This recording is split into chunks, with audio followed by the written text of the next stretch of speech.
Hello friends, welcome to the study portal. आज हम इस वीडियो में बात करेंगे ईडी प्रवर्तन निदेशालय क्या है। ईडी की फुल फॉर्म होती है एनफोर्समेंट डायरेक्टरेट। ईडी क्या है?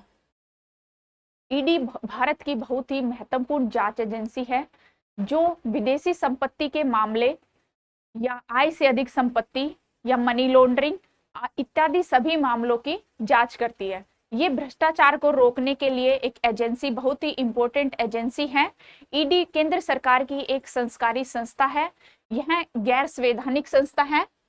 अब हम देखते हैं ईडी कब आया, कैसे बना, क्या ईडी के कार्य है, कैसे ईडी अपने काम करती है। सबसे पहले प्रवर्तन निदेशालय ईडी क्या है? प्रवर्तन निदेशालय ईडी एक बहु अनुशासनात्मक संगठन है जो मनी लॉन्ड्रिंग अपराधों, विदेशी मुद्रा कानूनों के उल्लंघन की जांच के लिए अनिवार्य है। मनी लॉन्ड्रिंग अपराध क्या होते हैं? मनी लॉन्ड्रिंग वो ब्लैक मनी है जो हमारे देश से विदेशों में भेजी जाती है या हवाला के थ्रू विदेशों में भेजी जाती है। वहां पे ये इसको छोटी छोटी सेल कंपनियों में बांट दिया जाता है। फिर उन सेल कंपनीज के द्वारा इंडिया में इन्वेस्टमेंट किया जाता है।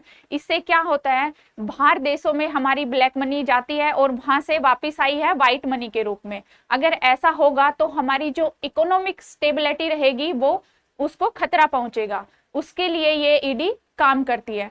विदेशी मुद्रा क्या है? विदेशी मुद्रा फॉरेन एक्सचेंज होती है जिससे हम बाहर की कंट्री से अपना सामान इंपोर्ट करते हैं। इसका मतलब जितनी ज्यादा हमारे पास विदेशी मुद्रा होगी, जितना ज्यादा फॉरेन एक्सचेंज हमारे पास होगा, हम उतना ही सामान इंपोर्ट कर पाते हैं। यदि हमारी इकोनॉमी को फॉरेन एक्सचेंज के थ्रू कोई खतरा पहुंचता है तो इससे जो हमारी इंटरनल सिक्योरिटी होती है उसको खतरा पहुंचता है। इसके लिए ईडी अपना काम करते हैं। इसके बचाव में ईडी एक ऐसी एजेंसी है जो इसका बचाव में काम करती है। यह वित्त मंत्रालय के राजस्व विभाग के अधीन कार्य करता है। जो ईडी है प्रवर्तन निदेशालय, वो वित्त मंत्रालय के राजस्व विभाग के अधीन कार्य करता है।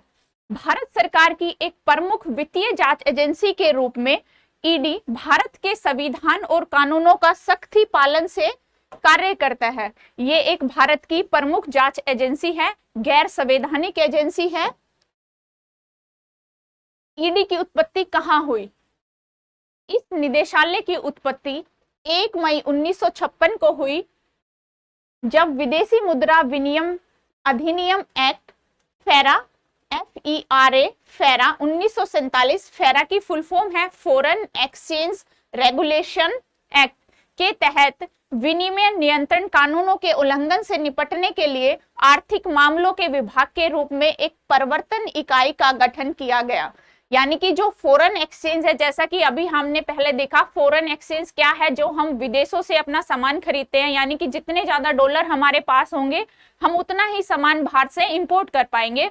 तो वो हमारा फॉरेन एक्सचेंज होता है, जिससे हम आर्थिक मामलों के विभाग में एक अगर इसको कोई हानि पहुंचाता है या इसका गलत रूप में प्रयोग किया जाता है तो ईडी जो है, ईडी का इसके लिए गठन किया गया। इसका मुख्यालय दिल्ली में था। इसकी अध्यक्षता प्रवर्तक निदेशक के रूप में एक कानूनी सेवा अधिकारी करते हैं। ईडी की जो अध्यक्षता है वो प्रवर्तन निदेशक के रूप में जो कानूनी सेवा के अधिकारी होते हैं वो इसकी अध्यक्षता करते हैं। इसकी 2 शाखाएं हैं, बॉम्बे और कलकत्ता। ईडी के जो मुख्य 2 ब्रांचेस है वो है बॉम्बे और कलकत्ता। वर्ष 1957 में इस इकाई का नाम बदलकर प्रवर्तन निदेशालय कर दिया गया और एक अन्य ब्रांच जो है वो मद्रास, जो कि अब चेन्नई है, उसमें खोली गई। 1960 में निदेशालय का प्रशासनिक नियंत्रण आर्थिक मामलों के विभाग से राजस्व विभाग को स्थानांतरित किया गया। जो ईडी का जो प्रशासनिक नियंत्रण था 1960 में, उसको आर्थिक विभाग से राजस्व विभाग को स्थानांतरित किया गया। राजस्व विभाग से पहले जो ईडी था वो आर्थिक मामलों के विभाग में था, उसके बाद ये रेवेन्यू डिपार्टमेंट में इसको स्थानांतरित किया गया।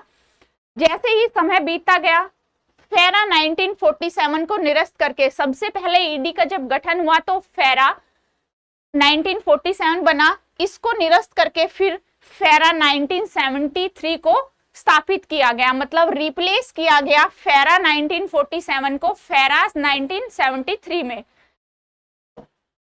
आर्थिक उदारीकरण की प्रक्रिया की शुरुआत के साथ ही फेरा 1973 यानी कि फेरा 1973 जो एक नियामक कानून था को निरस्त कर दिया गया और इसके स्थान पर एक नया कानून आया, विदेशी मुद्रा प्रबंधन अधिनियम 1999, जिसको फेमा कहते हैं, जो कि 1 जून 2000 से लागू हुआ भारत में। ये फेरा 1973 को रिप्लेस करके नया कानून बना, ईडी को और अधिक पावर दी गई 1999 में जब फेमा बना। इसके अलावा अंतरराष्ट्रीय धन शोधन रोधी व्यवस्था के अनुरूप धन शोधन निवारण अधिनियम यानी 2002 PMLA prevention of money laundering act, पहले फेरा बना, उसके बाद फेमा आया जिससे ईडी को और अधिक पावर मिली, फिर उसके बाद मनी लॉन्ड्रिंग एक्ट आया जो हमारा काला धन विदेशों में जाता है, वहां से व्हाइट मनी होकर इंडिया में वापस आती है, उससे ये एक अलग दूसरा कानून बना जिससे ईडी और ज्यादा स्ट्रॉन्ग हो गया अपने आप में। ये कानून बना 2002 में PMLA। ईडी को 1 जुलाई 2005 से इसको लागू करने का काम सौंपा गया। जब 2002 में कानून बना तो 1 जुलाई 2005 में ये ईडी को सौंपा गया। उसके बाद एक और कानून बढ़ा जिसको हम फिजिटिव इकोनॉमिक ऑफेंडर एक्ट बोलते हैं। ये होता है भगोड़ा आर्थिक अपराधी अधिनियम 2018 FEOA। ये PMLA के बाद एक और एक्ट बना भगोड़ा आर्थिक अपराधी एक्ट। जैसा कि हमने देखा है भारत में ऐसे कई बिजनेसमैन हुए हैं जो अपनी इकोनॉमिक को अपनी इंडिया में इकोनॉमिक ऑफेंस करके विदेशों में भाग जाते हैं यहाँ अरेस्ट होने से बचने के लिए, तो उनके ऊपर ये नया एक्ट लाया गया जिससे कि ईडी को और अधिक पावर मिली, जिसको हम फिजिटिव इकोनॉमिक ऑफेंडर एक्ट कहते हैं। हिंदी में इसी को हम भगोड़ा आर्थिक अपराधी अधिनियम 2018 के नाम से जानते हैं। ये सभी ईडी के इंफोर्सिस एक्ट है, जो प्रवर्तन निदेशालय के अंदर जो भी एक्ट है। सबसे पहले आया फॉरेन एक्सचेंज रेगुलेशन एक्ट 1973, फेरा बना। इस फेरा को रिप्लेस करके फेमा बना, फॉरेन एक्सचेंज मैनेजमेंट 1999 फेमा बना। इससे ईडी को अपने आप में और पावर मिली कि वो फॉरेन एक्सचेंज पे कैसे कंट्रोल करे, कैसे देखे कि अपना जो फॉरेन एक्सचेंज है हमारे पास कितना है, कितना हम ज्यादा ला सकते हैं बाहर के देशों में, इसका गलत से इस्तेमाल ना हो। इसके बाद फिर आया प्रिवेंशन मनी लॉन्ड्रिंग एक्ट, जो काला धन बाहर जाता है और वहां से कंपनियों के थ्रू फिर व्हाइट मनी इंडिया में आती है, इसको रोकने के लिए ये एक्ट बना PMLA 2002। इसके बाद फुजिटिव इकोनॉमिक ऑफेंडर एक्ट बना 2018, जो यहाँ के जो बिजनेसमैन यहाँ पे कर्जा करके बाहर के देशों में चले जाते हैं यहाँ से अरेस्ट होने से बचने के लिए, उनके ऊपर नकेल कसने के लिए ये एक एक्ट आया। मेनली ये जो 3 एक्ट है ये तीनों ही ईडी के लिए अपने आप में बहुत ही पावरफुल एक्ट है। स्पॉन्सरिंग एजेंसी अंडर कोफीपोसा, इसके बाद एक नई एजेंसी के रूप में ईडी में कार्य करती है जिसको कोफीपोसा कहते हैं। ये एक ईडी की स्पॉन्सर एजेंसी है। अब हम इनको 1 बाय 1 देखते हैं। ईडी की संरचना क्या है, संरचना में कौन कौन आते हैं। पदानुक्रम, प्रवर्तक निदेशालय जिसका मुख्यालय नई दिल्ली में है का नेतृत्व प्रवर्तन निदेशक करते हैं। मुंबई, चेन्नई, चंडीगढ़, कोलकाता और दिल्ली में 5 क्षेत्रीय कार्यालय हैं जिनकी अध्यक्षता विशेष प्रवर्तन निदेशालय करता है। निदेशालय में 10 क्षेत्रीय कार्यालय हैं जिनमें प्रत्येक का नेतृत्व एक उप निदेशक और 11 उप क्षेत्रीय कार्यालय है जिनमें प्रत्येक का नेतृत्व एक सहायक निदेशक करता है। यानी कि इसके मेन जो है 5 ऑफिस है ईडी के, उनमें से 10 क्षेत्रीय कार्यालय है जिनका जो निदेशक है उनका नेतृत्व एक उप निदेशक के द्वारा किया जाता है। इसके अलावा 11 उप क्षेत्रीय कार्यालय है जिनका नेतृत्व एक सहायक निदेशक के द्वारा किया जाता है। नेक्स्ट है भर्ती।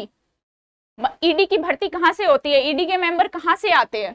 अधिकारियों की भर्ती सीधे और अन्य जांच एजेंसियों के अधिकारियों द्वारा की जाती है। इसमें IRS भारतीय राजस्व सेवा, IPS भारतीय पुलिस सेवा, आईएएस भारतीय प्रशासनिक सेवा के अधिकारी, जैसे आयकर अधिकारी हो गए, उत्पाद शुल्क अधिकारी हो गए, सीमा शुल्क अधिकारी हो गए या पुलिस, ये सभी इसमें शामिल होते हैं। यानी कि ईडी की भर्ती में ये सभी शामिल होते हैं। जो भी हमारे आईआरएस, आईपीएस, आईएएस होते हैं, उनके विभागों के जो अधिकारी होते हैं वो ईडी के मेंबर होते हैं। कार्यालय कहाँ है? नवंबर 2021 में भारत के राष्ट्रपति ने 2 अध्यादेश जारी किए, जिसमें केंद्र में सीबीआई यानी कि केंद्रीय जांच ब्यूरो, सेंट्रल ब्यूरो इन्वेस्टिगेशन के प्रवर्तन निदेशालय के निदेशकों के कार्यकाल को 2 साल से बढ़ाकर 5 साल करने की अनुमति दी गई। इसका जो कार्यकाल है वो 2021 में राष्ट्रपति के 2 अध्यादेश जारी किए, जिसमें नंबर 1 केंद्रीय जांच ब्यूरो सीबीआई, उसके बाद प्रवर्तन निदेशालय के जो निदेशकों के कार्यकाल है उसको 2 साल से बढ़ाकर 5 साल कर दिया गया। पहले इसके कार्यकाल 2 साल हुआ करते थे, 2021 के बाद इनका कार्यकाल 5 वर्ष कर दिया। दिल्ली विशेष पुलिस स्थापना डीएसपीई अधिनियम 1946, ईडी के लिए और केंद्रीय सतर्कता आयोग सीवीसी जिसको बोलते हैं, सेंट्रल विजिलेंस कमीशन अधिनियम 2003, सीवी आयुक्तों के लिए संशोधन किया गया ताकि सरकार को 2 प्रमुखों को एक एक पद पर रखने की शक्ति मिल सके। सरकार को इन दोनों प्रमुखों को एक एक पद पे रखने की शक्ति मिल सके और इनका जो कार्यकाल है वो 2 साल का कार्यकाल पूरा करने के बाद। केंद्रीय जांच एजेंसियों के प्रमुखों का वर्तमान में 2 साल का कार्यकाल होता है, लेकिन अब उन्हें 3 वार्षिक विस्तार दिए जा सकते हैं। हालांकि प्रारंभिक नियुक्ति में उल्लेखित अवधि सहित कुल मिलाकर 5 साल की अवधि पूरी करने के बाद कोई विस्तार नहीं दिया जाता था, लेकिन अभी जो है 3 वर्ष का वार्षिक विस्तार दिया जा रहा है। ईडी की वैधानिक कार्य क्या है? कोफीफोसा जो इसकी स्पॉन्सरिंग एजेंसी है, the conservation of foreign exchange and prevention of smuggling activity act 1974, विदेशी मुद्रा संरक्षण और तस्करी गतिविधियों की रोकथाम अधिनियम 1974, कोफीफोसा के तहत इस निदेशालय को फेमा के उल्लंघनों के संबंध में निवारक निरोध के मामलों को प्रायोजित करने का अधिकार दिया गया। विदेशी मुद्रा का प्रबंधन अधिनियम 1999, FEMA foreign exchange management act 1999 क्या है? यह एक भारी व्यापार और भुगतान की सुविधा से संबंधित कानूनों को समेकित और संशोधित करने और भारत में विदेशी मुद्रा बाजार को व्यवस्थित विकास और रखरखाव को बढ़ावा देने के लिए एक अधिनियमित एक नागरिक कानून है। ईडी को विदेशी मुद्रा कानूनों और विनिमयों के संदिग्ध उल्लंघनों की जांच करने, कानून का उल्लंघन करने वालों पर फैसले सुनाने और उन पर जुर्माना लगाने की जिम्मेदारी दी गई। ये फेमा से ईडी को पावर मिली। इसके बाद आता है धन शोधन निवारण अधिनियम 2002 यानी पीएमएलए, जिसको हम बोलते हैं वित्तीय कार्रवाई कार्यबल FATF, financial action task force की सिफारिशों के बाद भारत ने पीएमएलए अधिनियमित किया गया। ईडी को अपराध की आय से प्राप्त संपत्ति का पता लगाने और संपत्ति को अस्थायी रूप से संलग्न करने और अपराधियों के खिलाफ मुकदमा चलाने और विशेष अदालत द्वारा संपत्ति की जब्ती सुनिश्चित करने के लिए, इनकी जांच करने के लिए पीएमएलए के प्रावधानों को क्रियान्वित करने की जिम्मेदारी सौंपी गई। यानी जो अपराधी होते हैं उनकी जो बची हुई संपत्ति होती है उसका पता लगाना, अस्थायी रूप से उसको संलग्न करना, उनके खिलाफ मुकदमा चलाना, उनकी संपत्ति को जब्त करना, सुनिश्चित करना कि हुई है या नहीं, ये सभी जो प्रावधान है वो पीएमएलए के थ्रू ईडी को दिए गए। इसके बाद आता है फिजिटिव इकोनॉमिक ऑफेंडर एक्ट, भगोड़ा आर्थिक अपराधी अधिनियम 2018। हाल ही में विदेशों में शरण लेने वाले आर्थिक अपराधियों से संबंधित मामलों की संख्या में वृद्धि के साथ ये जो मामले थे ये भारत में बढ़ते जा रहे थे, उनकी वृद्धि के साथ ही भारत सरकार को भगोड़ा आर्थिक अपराधी अधिनियम 2018 फिजिटिव इकोनॉमिक ऑफेंडर एक्ट पेश किया, जो कि ईडी को सौंपा गया इसका परिवर्तन। ये एक्ट मिलने के बाद जो अपराधी भारत में अपराध करके विदेशों में भाग जाते थे, इकोनॉमिक ऑफेंस के बाद यहाँ अरेस्ट होने से बचने के लिए जो विदेशों में चले जाते थे, तो उन पर नकेल कसने के लिए ये एक्ट लाया गया और ये पावर ईडी को 2018 में मिली। यह कानून आर्थिक अपराधियों को भारतीय अदालतों के अधिकार क्षेत्र से बाहर रहकर भारतीय कानून की प्रक्रिया से बचने को रोकने के लिए बनाया गया। यानी वो सोचते थे जब हम बाहर चले जाएंगे तो भारत का कोई भी कानून हमारे ऊपर नहीं रहेगा, इससे बचने के लिए ये बनाया गया। इस कानून के तहत ईडी को भगोड़े आर्थिक अपराधियों की संपत्तियों को कुर्क करने के लिए अनिवार्य है, जो गिरफ्तारी के लिए भारत से भाग गए हैं, और उनकी संपत्तियों को केंद्र सरकार को जब्त करने के लिए प्रदान करती है। पीएमएलए के तहत ईडी कैसे कार्य करती है? ईडी पीएमएलए की धारा 16 सर्वेक्षण की शक्ति और धारा 17 खोज और जब्ती के तहत धन शोधन का निर्णय लेने के बाद जो तलाशी संपत्ति है, जब्ती है, धन दस्तावेज करता है। ईडी ये काम पीएमएलए की धारा 16 के तहत रहकर धन शोधन का निर्णय लेने के बाद जो जब्ती संपत्ति है उसका तलाशी करती है।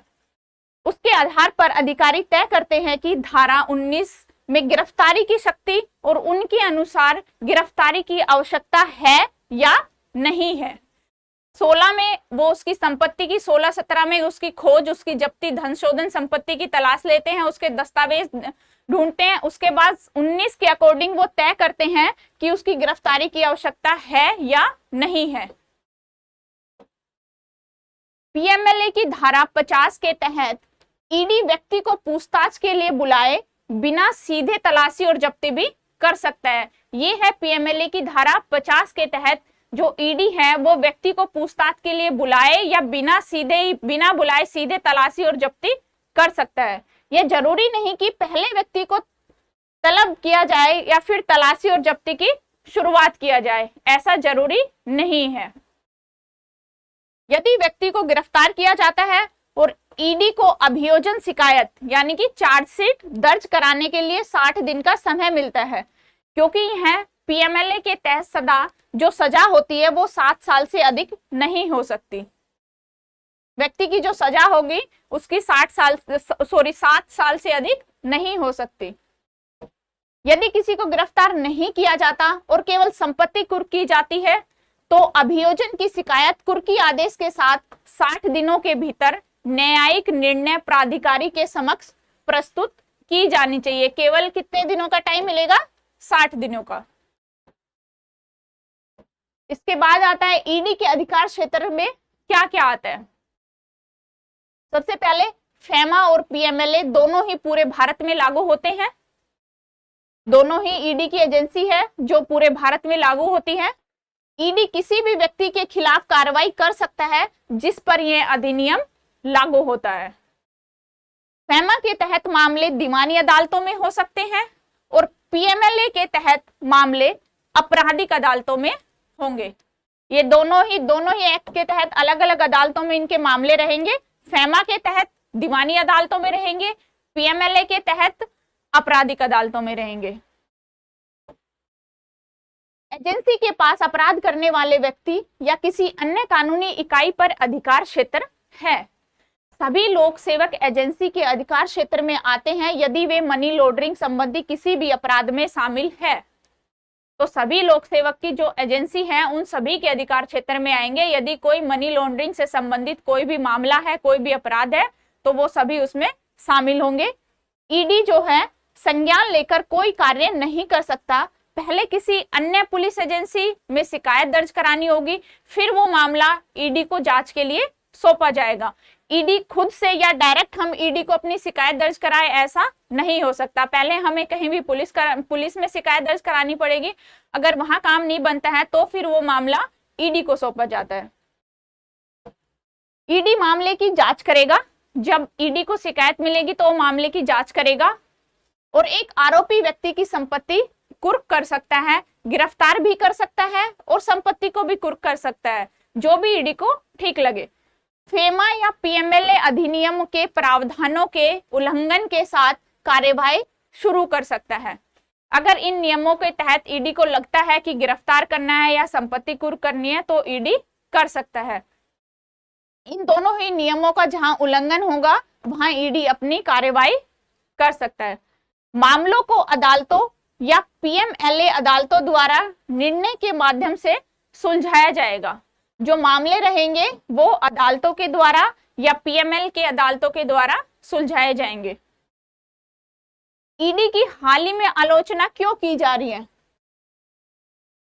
सुप्रीम कोर्ट सरकार और प्रवर्तन निदेशालय ईडी और हमारा सुप्रीम कोर्ट के द्वारा पीएमएलए के बड़े पैमाने पर दुरुपयोग करने के आरोपों की जांच कर रहा है।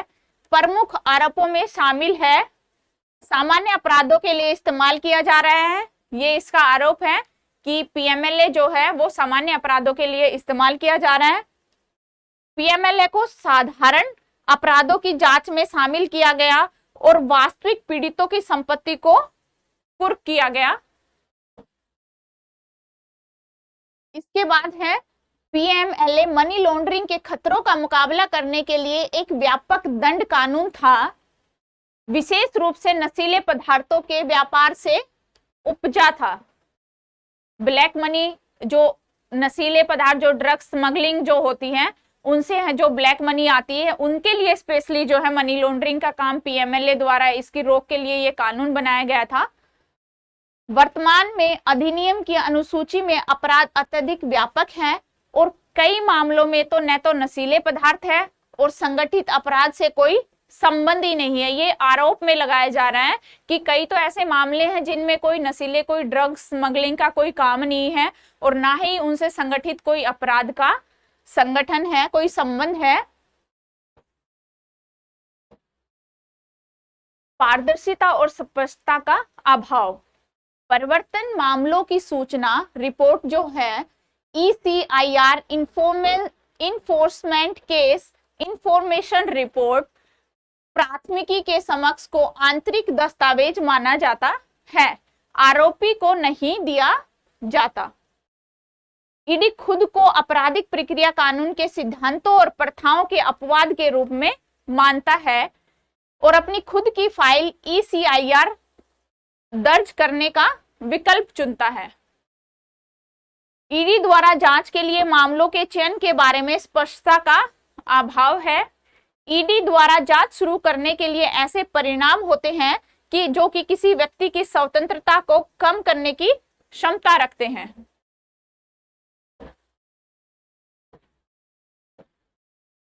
पीएमएलए और ईडी की शक्ति और दक्षता के संबंध में हालिया में क्या विवाद है? जो विवाद चल रहे हैं, हम जो हाल फिलहाल में जो विवाद हैं उनके संबंध में हम बात करते हैं।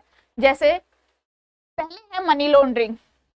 मनी लॉन्ड्रिंग के अपराध से निपटने के लिए खुद को और अधिक मजबूती देने के लिए 2002 में तैयार किया गया पीएमएलए, जो समय समय पर कई महत्वपूर्ण बदलाव हुए हैं।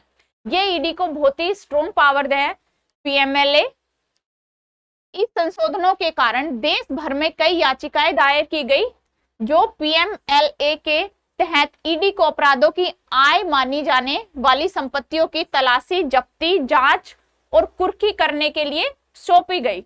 लगभग कंबल शक्तियों का सवाल उठाती है। ये जो सभी शक्तियां थी जो ईडी के पास आई, जैसे संपत्ति की जांच करना, उसकी तलाशी लेना, उसकी जब्ती करना, उसकी कुर्की करना, ये सभी जो शक्तियां थी वो पीएमएलए के द्वारा ईडी को सौंपी गई। हाल ही में एक सुनवाई में सुप्रीम कोर्ट ने पीएमएलए की संवैधानिक वैधता और ईडी की पूछताछ करने और लोगों को गिरफ्तार करने और संपत्ति अधिनियम की धारा 5 के तहत संपत्ति को कुर्क करने की शक्ति को बरकरार रखा। ये हाल ही में सुप्रीम कोर्ट ने एक सुनवाई के तहत किया कि पीएमएलए की जो संवैधानिक वैधता है, जिससे लोगों को पूछताछ करने, उनको गिरफ्तार करने, उनकी संपत्ति को कुर्क करने की जो शक्ति है वो ईडी की बरकरार रहे। कोर्ट ने कहा कि धारा 5 व्यक्ति के हितों को सुरक्षित करने के लिए एक संतुलन व्यवस्था प्रदान करती है। यह सुनिश्चित करती है कि अपराध की जो आय है 2002 अधिनियम द्वारा प्रदान किए गए तरीकों से निपटने के लिए उपलब्ध रहे। धारा 5 के अकॉर्डिंग ये कहा गया, इसने इस तर्क को खारिज कर दिया कि ईडी अधिकारी पुलिस अधिकारी है और इसलिए उनके दर्ज एक बयान से प्रभावित होगा जिसमें कहा गया कि किसी भी व्यक्ति को अपराध के आरोपियों को मजबूर नहीं किया जाएगा खुद के खिलाफ एक गवाह बनने के लिए। मतलब कि ये इस तर्क को खारिज कर दिया गया कि जो ईडी है, ईडी अधिकारी पुलिस अधिकारी है और इसलिए उनके द्वारा जो दर्ज बयान रहेगा वो भारतीय संविधान के अनुच्छेद 20 के भाग नंबर 3 से प्रभावित होगा, जिसमें कहा गया कि किसी भी व्यक्ति को अपराध के आरोपी को मजबूर नहीं किया जाएगा कि वह खुद के खिलाफ एक गवाह बनने के लिए, कि खुद के खिलाफ कोई गवाह के लिए लाए आत्म दोषारोपण। इसके अतिरिक्त हजारों मामलों दर्ज होने लगे और गिरफ्तार किए जाने के बावजूद पीएमएलए के तहत ईडी की दोषसिद्धि दर बहुत कम है। ऐसे बहुत से मामले आ रहे हैं जो पीएमएलए के तहत है, जिसमें लोगों को गिरफ्तार भी किया जा रहा है, उनकी संपत्तियों को भी जब्त किया जा रहा है, लेकिन फिर भी ये जो मामले हैं दोषसिद्धि के, इनकी जो दर है वो बहुत कम है। भारत की संसद में सरकार द्वारा उद्धृत आंकड़ों के अनुसार 2005 और 2013-14 के बीच शून्य दोष सिद्ध रहे हैं। शून्य यानी कि 0 दोष सिद्ध हुए हैं, यानी कि कोई मामला ऐसा नहीं मिला। 2014-15 से 21-22 तक ईडी के पास 888 मामलों में से केवल 23 मामले ही दोष सिद्ध हुए हैं। आए तो है 888 मामले, लेकिन जो फुल्ली रूप से दोष सिद्ध हुए हैं वो रहे हैं 23 मामले। ये आंकड़ा है 2014-15 से 21-22 तक का। ईडी में क्या सुधार लाए जा सकते हैं? यह सच है कि कानून ने ईडी को आरोपियों से निपटने के लिए कड़े अधिकार दिए, जिससे राजनीतिक दुरुपयोग की संभावना बढ़ सकती है। लेकिन जांच को और अधिक स्पष्ट बनाने के लिए पीएमएलए के तहत प्रावधान की संवैधानिकता का पालन करने के लिए निर्णायक प्राधिकरण और ईडी के अधिकारियों के बीच आम सहमति होनी चाहिए। जो जांच होती है उसको अधिक स्पष्ट बनाने के लिए जो हमारे पीएमएलए और संवैधानिक पालन करने के लिए जो निर्णायक प्राधिकरण है और जो ईडी के अधिकारी हैं, उनके बीच एक आम सहमति होनी चाहिए। प्रक्रिया ही सजा नहीं बननी चाहिए। ईडी की विस्तारित शक्तियों के मामलों को तेजी से हल करने के लिए अधिक प्रतिबद्धता के साथ स्वागत किया जाना चाहिए, ताकि जो न्यायपालिका और प्रवर्तन एजेंसियां दोनों ही त्वरित परीक्षण और दोष सिद्धि के साथ आगे बढ़े। न्यायपालिका निष्पक्ष न्याय करे, जो प्रवर्तन एजेंसियां है वो बहुत दोनों ही मिलके तेजी के साथ दोष सिद्धि के प्रति आगे बढ़े। मतलब जो दोषी और अपराधी है उनको जल्दी से जल्दी पकड़े और उनको सजा दी जाए। प्रवर्तन निदेशालय के संचालन और वर्तमान स्वभाव पर निरंतर जांच होनी चाहिए कि क्या इस स्पष्टीकरण से दोष सिद्धि दर में सुधार होगा जो या नहीं होगा, जो कि ये जो सुधार है वो अभी तक केवल %0.5% से भी कम है। अगर संचालन के हिस्सों में कोई कमी होगी या परिवर्तन प्रकृति का नियम है, इन अंतरालों के उपयुक्त कानून, कार्यकारी कार्रवाई या शीर्ष अदालत के संशोधित आदेशों के माध्यम से भरा जा सकता है। इसके बाद देखते हैं भारत में कौन कौन सी जांच एजेंसियां हैं। जैसे ईडी है, इसी तरह से और कौन कौन सी जांच एजेंसियां हैं भारत में। सबसे पहले आता है प्रवर्तन निदेशालय ईडी, जिसकी विशेषताएं क्या है। प्रवर्तन निदेशालय एक बहु अनुशासनात्मक संगठन है जो कि मनी लॉन्ड्रिंग अपराधों और विदेशी मुद्रा कानूनों के उल्लंघन की जांच के लिए अनिवार्य है। जैसा कि हमने ईडी के स्टार्टिंग में पढ़ा था, ईडी क्या है? ईडी वह प्रवर्तन निदेशालय है, एक बहु अनुशासनात्मक संगठन है जो मनी लॉन्ड्रिंग और विदेशी मुद्रा कानूनों के उल्लंघन से जांच के लिए अनिवार्य है। जो भी इन कानूनों को तोड़ेगा वो उसकी जांच के लिए एक अनिवार्य है। इसके बाद और क्या इसकी विशेषता है, यह वित्त मंत्रालय के राजस्व विभाग के अधीन कार्य करता है। जो ईडी है वो हमारे वित्त फाइनेंस जो मिनिस्ट्री है उसके रेवेन्यू डिपार्टमेंट के अधीन कार्य करता है। भारत सरकार की है एक प्रमुख वित्तीय जांच एजेंसी है, एक खुफिया एजेंसी भी हम इसको बुलाते हैं। प्रमुख वित्तीय जांच एजेंसी है भारत सरकार की। निदेशालय के संवैधानिक कार्यों में निम्नलिखित अधिनियमों के परिवर्तन शामिल है। विदेशी मुद्रा का संरक्षण, तस्करी गतिविधियों की रोकथाम अधिनियम 1974, कोफीपोसा, इसी ये एक्ट 1974 एक्ट है कोफीपोसा। विदेशी मुद्रा प्रबंधन अधिनियम फेमा 1999, धन शोधन निवारण अधिनियम 2002 पीएमएलए, भगोड़ा आर्थिक अपराध अधिनियम 2018 एफईओ। ये तीनों मिलके ईडी को एक बहुत ही पावरफुल बनाते हैं। इससे ईडी को बहुत ही पावर मिली है। जब से ये एक्ट आए हैं तो ईडी अपने आप में बहुत स्ट्रॉन्ग हो गया है। इसके बाद दूसरी जांच एजेंसी आती है राष्ट्रीय जांच एजेंसी एनआईए। भारत की केंद्रीय आतंकवाद विरोधी कानून प्रवर्तन एजेंसी है, जो भारत की संप्रभुता, सुरक्षा, अखंडता को प्रभावित करने वाले सभी अपराधों के जांच के लिए अनिवार्य है। इसमें क्या क्या अपराध शामिल है? नंबर 1, जो विदेशी राज्यों के साथ मैत्रीपूर्ण संबंधों को प्रभावित करता है। जो हमारे विदेशी दूसरे जो हमारे विदेशी कंट्री है उनके साथ जो हमारे मैत्रीपूर्ण संबंधों को प्रभावित करते हैं। उसके बाद आता है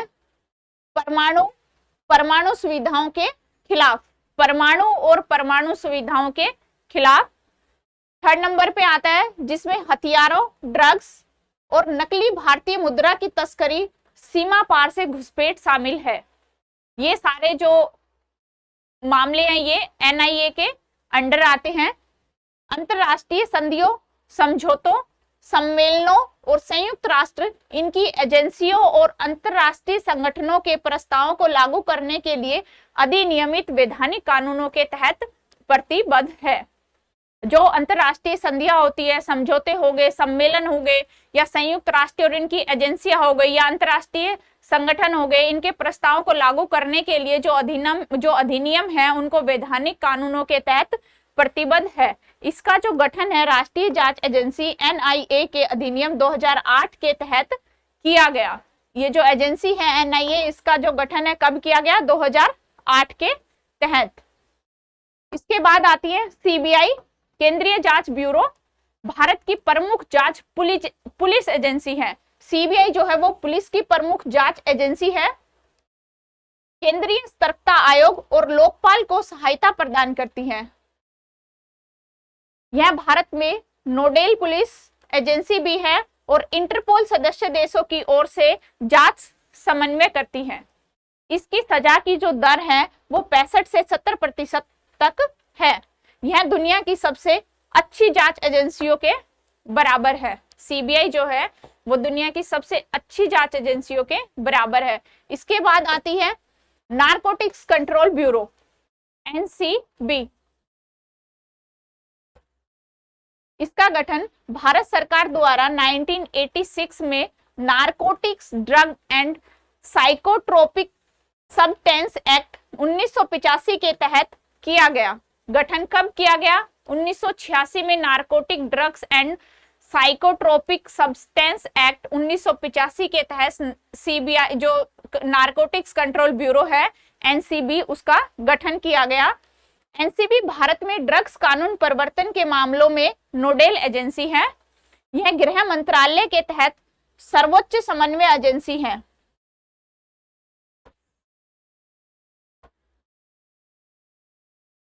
इसके बाद नेक्स्ट है गंभीर धोखाधड़ी जांच कार्यालय एसएफआईओ। यह कॉरपोरेट मामलों में मंत्रालय के तहत एक बहु अनुशासनात्मक संगठन है। कॉरपोरेट मामलों का मंत्रालय के तहत एक बहु अनुशासनात्मक संगठन है जिसमें लेखा, फोरेंसिक ऑडिटिंग, कानून, सूचना प्रौद्योगिकी जांच जो आईटी जांच रहती है, कंपनी कानून, पूंजी बाजार कराधान के क्षेत्र विशेषकों का पता लगाने और मुकदमा चलाने या अभियोजन पक्ष के लिए सिफारिश करने के लिए विशेषज्ञ शामिल है। उन विशेषज्ञों में क्या है, जैसे कोलर अपराध, धोखाधड़ी, ये सारे इसमें आते हैं। ये कॉर्पोरेट सेक्टर की एक एजेंसी है जो कॉर्पोरेट सेक्टर में जो भी धोखाधड़ी, जो भी मामले होते हैं उनकी जांच के लिए कार्रवाई करती है।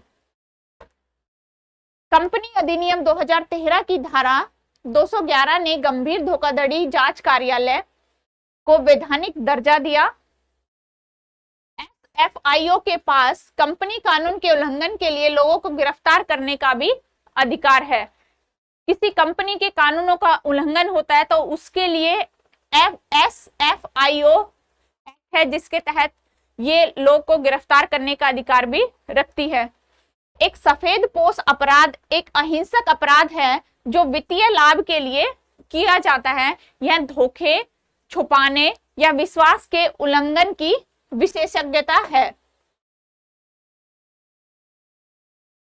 आज की वीडियो में हमने कंप्लीट ईडी के बारे में पढ़ा, प्रवर्तन निदेशालय के क्या कार्य है, कैसे काम करता है, क्या उसके उद्देश्य है, क्या उसकी विशेषताएं हैं, पूरी इंफॉर्मेशन हमने इस वीडियो में ली। उसके अलावा कौन कौन सी भारत के पास जांच एजेंसियां हैं, उन सभी के बारे में हमने इस वीडियो में देखा। Thank you.